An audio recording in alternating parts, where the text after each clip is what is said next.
Poder Sem Limites, de Tony Robbins. Você possui sonhos que ainda não foram realizados? Eu imagino que sim. A verdade é que muitas pessoas seguem suas vidas insatisfeitas e infelizes. E pior, elas pensam que não há nada que possam fazer para conquistar os seus maiores sonhos. Infelizmente, tais sentimentos e perspectivas podem levar à depressão e ao abandono completo dos seus objetivos de vida. Mas, e se houvesse uma maneira de conquistar os seus maiores sonhos e de se sentir profundamente realizado? Neste resumo, você vai entender que você já possui a resposta para essa pergunta. A mente humana é uma das ferramentas mais extraordinárias que existe, e alcançar a realização pessoal é apenas uma questão de destravar e utilizar todo o potencial que você tem guardado dentro de você. Então, agora você vai aprender como tudo isso funciona e como utilizar todo esse poder para conquistar os seus maiores objetivos. Parte 1. Não existe fracasso na vida. Cada passo que você dá, mesmo quando você cai, é uma oportunidade única para aprender e crescer. Se você já sofreu de depressão, você provavelmente sabe o que é se sentir incapaz, miserável ou até fracassado. Talvez você tenha feito algo de errado em sua vida, e consequentemente, você tenha experimentado esse sentimento tão sombrio. Escute uma coisa, não existe fracasso na vida. Se a sua definição de fracasso significa não obter os resultados esperados, então você deveria chamar todas as pessoas de sucesso que você conhece de verdadeiros fracassos. A grande diferença entre as pessoas de sucesso e os demais é que aqueles que possuem o sucesso enxergam o ato de errar ou falhar como uma oportunidade de crescimento e aprendizado, e assim, a cada erro, eles se aproximam de seus objetivos. Considere a seguinte situação. Você sai da casa dos seus pais para começar o seu próprio negócio, mas tudo dá errado e você tem que fechá-lo aos 21 anos de idade. Pouco depois, você perde seu parceiro amoroso por conta de uma doença. Então, durante seus 30 e 40 anos, você tenta seguir uma carreira na política, mas acaba perdendo todas as eleições que disputa. Você pode achar que essa trajetória é um fracasso total e assim decidir desistir da vida. Ou então você pode fazer o que Abraham Lincoln fez. Na verdade, esta é a história da trajetória de vida dele. Ao invés de jogar a toalha, Lincoln cresceu e aprendeu com cada erro que cometeu e desafio que enfrentou ao longo de seu caminho. Foram todos esses fracassos que ofereceram a ele a oportunidade de crescer e de se transformar em um dos presidentes mais renomados da história dos Estados Unidos. Thomas Edison é um outro ótimo exemplo de pessoa que utilizou seus erros para alcançar o sucesso. Ele jamais desistiu da sua missão de criar a lâmpada, mesmo após falhar milhares de vezes. Edison não considerava suas tentativas como fracassos. Ao contrário, ele acreditava que cada uma delas oferecia a oportunidade de aprender e se aproximar de seu objetivo. Quando perguntado sobre todas as tentativas mal-sucedidas, ele respondeu: "Eu não falhei, eu apenas descobri 10.000 maneiras que não funcionavam." Ao longo de toda a história, pessoas de sucesso só se tornaram o que foram e o que são, pois tiveram a coragem de experimentar o novo e a capacidade de aprender com os seus erros. Esse conselho também é válido para os desentendimentos nas relações. Às vezes, mesmo quando nós tentamos ser positivos e amáveis, nossas ações e palavras podem ferir os sentimentos de outras pessoas. Nestes casos, ao invés de se tornar defensivo e criticar a outra pessoa por não entender as suas palavras e ações, tente compreender por que a mensagem que você quis transmitir não foi bem recebida. Talvez não tenha sido exatamente as palavras que você usou, mas sim o tom da sua voz ou o jeito como você se expressou. Talvez você apenas não estivesse ciente das diferenças que existem entre você e a outra pessoa. Afinal, todos nós possuímos perspectivas diferentes sobre a realidade. Então pare e tente compreender a situação. Todo problema, desafio e fracasso oferece uma oportunidade de crescimento e aprendizado. Quanto mais você tirar proveito dos seus fracassos, melhores serão os seus novos resultados. Parte 2. Você pode controlar o seu cérebro e modificar as suas emoções.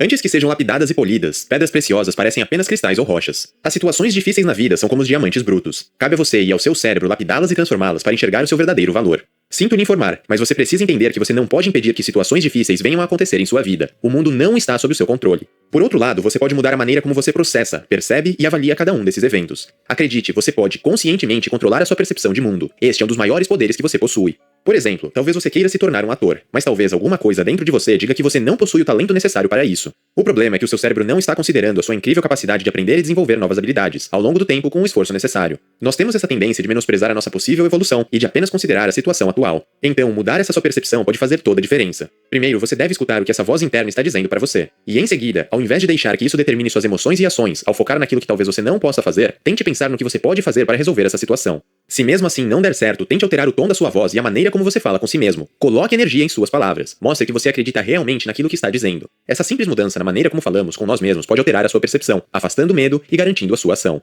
Esse tipo de controle interno também pode ser usado para combater a depressão. Uma maneira simples de impedir que a doença assuma o controle é perguntando a si mesmo: que pensamentos estão me causando isso? E o que acontece com o meu corpo para que eu sinta a depressão? Ao se tornar consciente de como esses estados depressivos são criados dentro de você, você reconquista o poder para controlá-los novamente. Pensamentos negativos normalmente desencadeiam ou acompanham a depressão. Talvez você pense que você não é bom o suficiente, que você é um fracasso, ou talvez você, cabisbaixo, continue dizendo a si mesmo coisas desanimadoras e tristes sobre você e a sua vida. Ao prestar atenção nesses pensamentos e sentimentos, você pode descobrir o que está desencadeando a depressão, e assim assumir o controle sobre eles, antes que eles assumam o controle sobre você. Conscientemente, lembre-se o quanto você é incrível, quantos sucessos você já conquistou ao longo dos anos, e os motivos que você tem todos os dias para agradecer em sua vida. Com essas ferramentas, você irá descobrir quanto poder você tem para combater a tristeza e até a depressão. Parte 3. Você pode conquistar qualquer coisa ao aplicar o método de modelagem. Alguma vez você já olhou para alguém que você admira muito e disse que seria impossível ser tão bom quanto essa pessoa? Pare de contar essa mentira para você mesmo. Existem métodos eficazes para atingir qualquer objetivo. Se alguém já foi capaz de obter determinado sucesso, então você também pode obtê-lo. Ao copiar as estratégias, atitudes e habilidades de uma pessoa de sucesso, você pode conquistar resultados semelhantes. Este é o conceito da modelagem. Ele permite que você atinja qualquer objetivo que deseje, mesmo aqueles que parecem distantes e que estejam fora da sua área de experiência. Por exemplo, Tony Robbins, o autor deste livro, não sabia absolutamente nada sobre atirar com armas. Mas, de qualquer maneira, ele aceitou a oferta do exército americano para melhorar o desempenho dos soldados. Quando ele chegou lá, apenas 70% dos soldados estavam passando no teste final de tiro. Então, aplicando o método de modelagem, Tony Robbins decidiu observar mais de perto o que os melhores atiradores estavam fazendo para passar no teste. Ele estudou tudo, como eles pensavam, como eles posicionavam os seus corpos, como eles seguravam as armas e como eles tomavam a decisão de atirar. Então, ele duplicou tudo aquilo que havia percebido e aprendido com os melhores atiradores e ensinou esses novos comportamentos e características aos demais soldados. O resultado foi que, mesmo não sabendo de nada sobre o assunto no começo, após a aplicação da modelagem, Tony Robbins fez com que todos os soldados conseguissem passar no teste final de tiro. Então, como exatamente ele fez isso? Bem, ele seguiu o método de 5 passos da modelagem, que pode ser aplicado para basicamente qualquer área de interesse. O primeiro passo é encontrar uma pessoa de muito sucesso na área de seu interesse. Estude a fundo suas características, como ela se comporta, a linguagem corporal que possui e a maneira de pensar. Quanto mais você descobrir e estudar sobre essa pessoa, melhor. Segundo, tente imitar e reproduzir tudo aquilo que aprendeu, do mesmo jeito que o seu modelo faz. Terceiro, tente imaginar o seu modelo de sucesso executando os movimentos com perfeição, superando os desafios daquela área e mostrando o domínio completo de suas habilidades. Quarto, imagine você no lugar do seu modelo, colocando em prática suas habilidades, realizando as tarefas e os movimentos com maestria, assim como ele. Talvez isso seja difícil no começo, mas continue melhorando sua habilidade de visualizar. Afinal, tudo é criado 2 vezes, primeiro na mente humana, depois na realidade. Então, por fim, é hora de colocar em prática. Depois de aprender os recursos necessários e de visualizar a execução com perfeição, é hora de aplicar no mundo real. Seja consistente em suas práticas e treinos e você irá melhorar gradativamente. Parte 4. Use o movimento dos seus olhos para ativar seu cérebro e para melhorar a sua memória e a sua criatividade. Aqui vai mais um exercício para a parte visual da sua mente. Tente imaginar uma pessoa pensando. É bem provável que você tenha imaginado alguém com os olhos apontando para cima e para a direita. É aquela típica expressão utilizada em filmes e desenhos para demonstrar um personagem que está pensando. Faça a si mesmo alguma pergunta que exija pensar e recuperar informações na memória, como por exemplo, quantas janelas possui a sua casa. Ao tentar recuperar essas informações e pensar em sua casa, é bem provável que você tenha olhado para cima e para a direita. Alguns canhotos podem olhar para a esquerda. Este é um mecanismo automático que desencadeia e otimiza o processo de recuperação da memória no cérebro. Agora vamos fazer um outro exercício. Pause o áudio e tente imaginar uma criatura com a cabeça de leão, um corpo de lagarto e uma cauda de escorpião. Desta vez você vai perceber que os seus olhos não se viram para cima. Provavelmente você os movimentou de um lado para o outro, levemente para baixo. Isso acontece porque você está tentando criar novas imagens mentais, e não recuperá-las como no exercício anterior. Ao compreender esses mecanismos dos olhos e os processos cerebrais que estão conectados a eles, você pode melhorar a sua memória e a sua criatividade. Da próxima vez que você estiver tentando se lembrar de alguma coisa, tente virar os seus olhos para a diagonal de cima da direita. Essa simples mudança no seu olhar irá ativar a área correta do seu cérebro responsável pela memória. Por outro lado, se você tiver que executar alguma tarefa que exija de você a capacidade de criar algo novo, mova os seus olhos para os lados e levemente para baixo. Esse mecanismo é mais eficaz para ativar as regiões do cérebro ligadas à criatividade, e isso irá lhe ajudar a visualizar as soluções para os seus problemas. Parte 5. Para garantir que as pessoas recebam a mensagem que você realmente quer transmitir, você precisa encontrar o canal certo de comunicação. Você provavelmente já ouviu falar sobre as diferentes maneiras de aprender. Algumas pessoas são mais visuais, outras preferem ouvir e outras são melhores fazendo. O mesmo se aplica aos relacionamentos. Quando seu estilo de comunicação não é o mesmo que o seu parceiro gostaria de receber, alguns desentendimentos podem acabar surgindo na relação. Pessoas que preferem os mecanismos auditivos de comunicação vão dizer que, para elas, o que elas escutam e dizem é mais importante do que aquilo que elas veem. Portanto, para demonstrar o amor aos seus parceiros, elas tendem a se expressar melhor por meio da fala e de suas palavras. Por outro lado, pessoas visuais tendem a expressar o seu amor ao seu parceiro escrevendo cartas, fazendo desenhos ou comprando flores e presentes para eles. Essas pessoas se apoiam em conceitos materiais para transmitir as suas mensagens. Porém, esses gestos de carinho baseados no campo visual podem não ter o mesmo impacto para a pessoa que os recebe, caso, por exemplo, ela seja alguém que prefere o meio auditivo. Esta pessoa não vai se sentir amada enquanto o amor não for demonstrado verbalmente. Para descobrir que tipo de pessoa o seu parceiro é, auditivo, visual ou físico, você pode fazer algumas perguntas simples. Primeiro, peça para o seu parceiro se lembrar de algum momento em que ele ou ela tenha se sentido completamente amado. Em seguida, pergunte o que fez com que ele se sentisse dessa maneira. Foi alguma coisa que você disse? Um abraço? Ou a maneira como vocês se tocaram? Ou foi algum presente que você deu? Por exemplo, se seu parceiro for auditivo e físico, você deve utilizar a fala e os toques corporais para transmitir amor e garantir que ele se sinta satisfeito. O segredo aqui é descobrir quais canais de comunicação o seu parceiro prefere e enfatizar as suas expressões de amor por meio deles. Parte 6. Ao modificar a sua linguagem corporal, você altera suas emoções e aumenta a sua energia. Você já reparou que, após algum momento triste, principalmente em que choramos, a primeira coisa que fazemos é levantar a cabeça e respirar fundo pelo nariz para encher os nossos pulmões? Essa é uma maneira simples de utilizarmos o nosso corpo para alterar e controlar as nossas emoções. Nós também podemos utilizar a nossa linguagem corporal para nos oferecer mais energia para lutar contra o cansaço. Nós temos a tendência de abandonar nossas tarefas quando nos sentimos cansados, e, consequentemente, nossa produtividade pode desmoronar. Mas existem alguns passos que podemos seguir para recuperar a energia e manter a produtividade. O segredo para combater o cansaço é reconhecer os sinais que estão associados a essa sensação. Nossos músculos começam a relaxar, os nossos ombros abaixam, e diminuímos até a pressão em nosso maxilar. Tente prestar mais atenção no seu corpo da próxima vez que isso acontecer. Você vai notar esses sinais logo que eles surgirem, e essa será uma ótima oportunidade para reverter a sensação. Para acrescentar energia e disposição ao seu corpo e mente, abra o seu peito, coloque os seus ombros para trás, sorria e respire profundamente. Faça o teste agora mesmo e você verá como instantaneamente você se sente melhor e mais energizado. Mantenha-se assim por algum tempo e você estará pronto para a ação.